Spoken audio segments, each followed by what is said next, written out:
Bonjour. Dans la course-poursuite entre la technique et l'éthique, deux projets fous nous projettent dans une société dystropique. Vous savez, une dystropie est un récit de science-fiction mêlant à l'innovation technique la perte de contrôle de la situation, ou son contrôle totalitaire. Figurez-vous que pour contrer les graves effets du dégel du permafrost dans les vastes zones gelées sur plusieurs mètres de profondeur qui contribuent à équilibrer le climat, certains scientifiques rêvent ni plus ni moins de ressusciter une espèce disparue, le mammouth. On parle de désextinction. Une société américaine a déjà levé 15 millions de dollars dans ce but. Il s'agit, je simplifie, de récupérer le génome partiel de l'espèce disparue il y a à peine 4000 ans, de le compléter avec le génome d'une espèce voisine, l'éléphant, grâce à la technique des ciseaux génétiques dite CRISPR-Cas9, puis d'utiliser des éléphantes porteuses et l'on pourrait voir des pachydermes laineux géants fouler à nouveau la toundra sibérienne. Ce serait un hybride d'éléphant et de mammouth, résistant au froid. La course à la première naissance est lancée.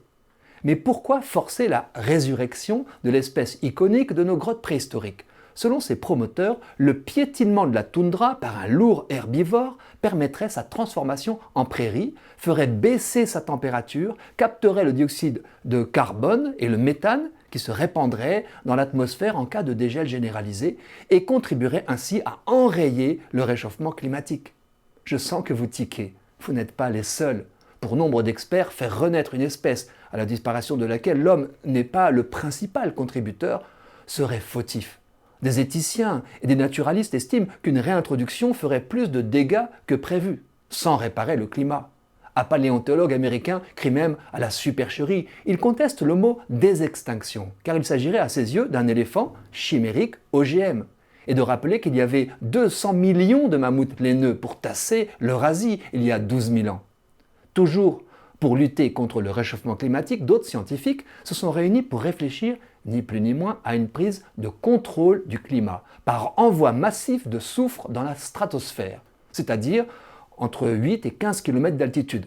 Ils tablent sur l'effet miroir du soufre pour renvoyer dans l'espace une partie du rayonnement solaire, comme après les éruptions volcaniques. On parle de géo-ingénierie solaire. Toutefois, ce projet, plus encore que la réintroduction de pachydermes, provoque une levée de boucliers. Les objections sont légion.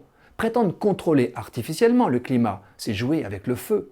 Cela pourrait affecter les vents, le cycle de l'eau, déplacer des phénomènes météorologiques comme les moussons, bouleverser le mode de vie de milliards d'êtres humains. Bref, tout dérégler au prétexte de tout vouloir maîtriser. Quant au ciel, il deviendrait jaune. Et puis, à quelle instance oserions-nous remettre les manettes du climat sans risquer la folle dérive totalitaire ?